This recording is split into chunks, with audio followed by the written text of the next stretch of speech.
The Canonization by Donne. For God's sake, hold your tongue and let me love, or chide my palsy or my gout, my 5 grey hairs, or ruined fortune flout. With wealth your state, your mind with arts improve.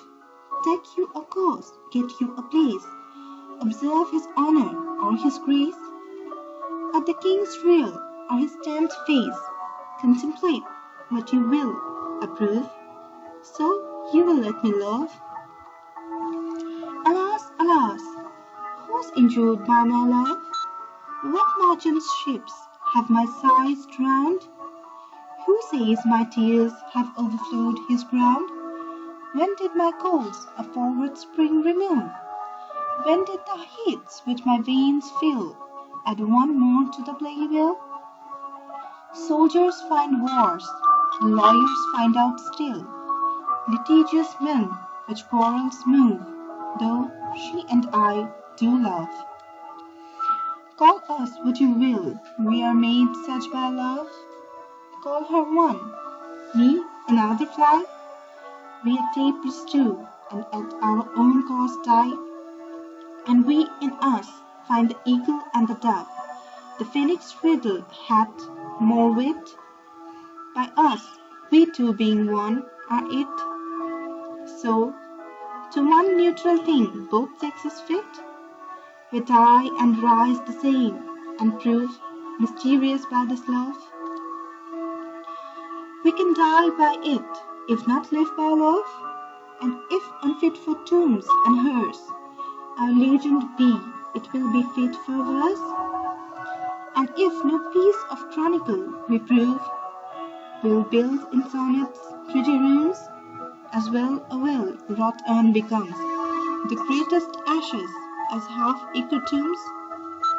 And by these hymns all shall approve us canonized for love, and thus invoke us, you whom reverent love made one another's hermitage, you to whom love was peace that now is rage, who did the whole world's soul contract, and drove into the glasses of your eyes, so made such mirrors and such spies, that they did all to you epitomize. Countries, towns, courts, beg from above a pattern of your love. Commentary. The Canonization is a poem by English metaphysical poet John Donne. It was first published in 1633. The word canonization means the act or process of changing an ordinary religious person into a saint in Catholic Christian religion. The poem exemplifies Donne's wit and irony. The poem's title serves a dual purpose. While the speaker argues that his love will canonize him into a kind of sainthood, the poem itself functions as a canonization of the pair of lovers. It suggests that the poet and his beloved will become saints of love in the future, and they will be regarded as saints of true love in the whole world in the future is addressed to one friend from another, but concerns itself with the complexities of romantic love.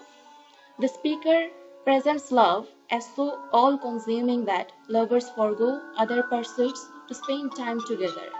In this sense, love is asceticism, a major concept in the poem. The speaker of the poem is an old man who has just got the good luck of having a young beloved, but unluckily, he is being disturbed by a man who comes to a place where he is making love. The intruder seems to have told him not to do like this. The old lover gives energy to reply to him. The speaker in the poem claims that he and his beloved will be canonized when the poet immortalizes their love, and that lovers of the future will invoke to them to give them the strength of spiritual love. The physical passion is to unite them into one soul and transform them into saints of love. The poet takes the form of a drama, where the speaker is speaking back with the angry arguments against a third person who seems to have told him not to indulge in such love affair in old age. speaker argues with the intruding stranger so as to justify his metaphysical logic of love. As the argument develops, the comparison of the relation between lovers develops with other metaphors of myth, religion, and so on.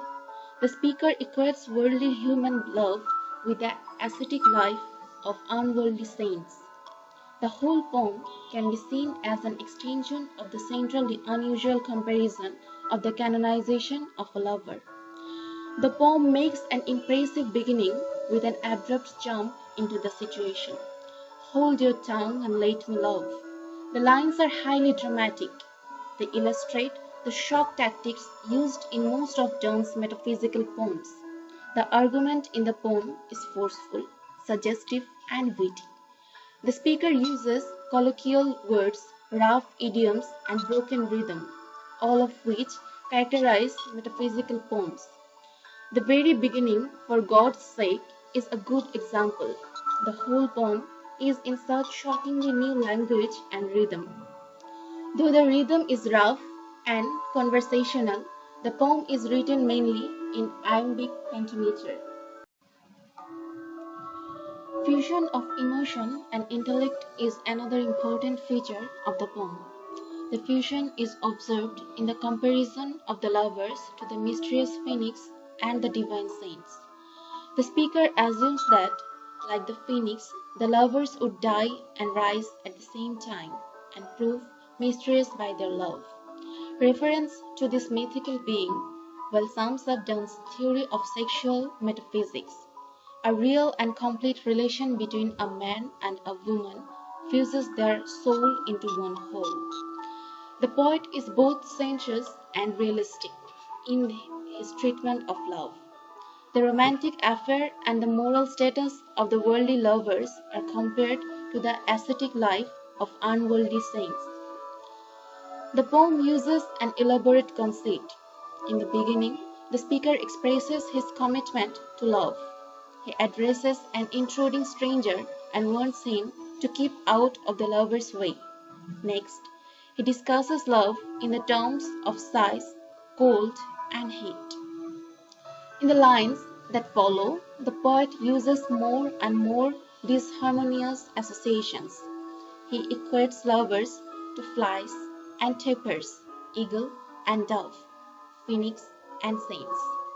Thus, Canonization is in many ways a typical metaphysical poem where the complexity of substance is expressed with simplicity of expression. The general argument and its development are clear like its dramatic situations. The allusions are sometimes too forced, but that is a part of such poetry.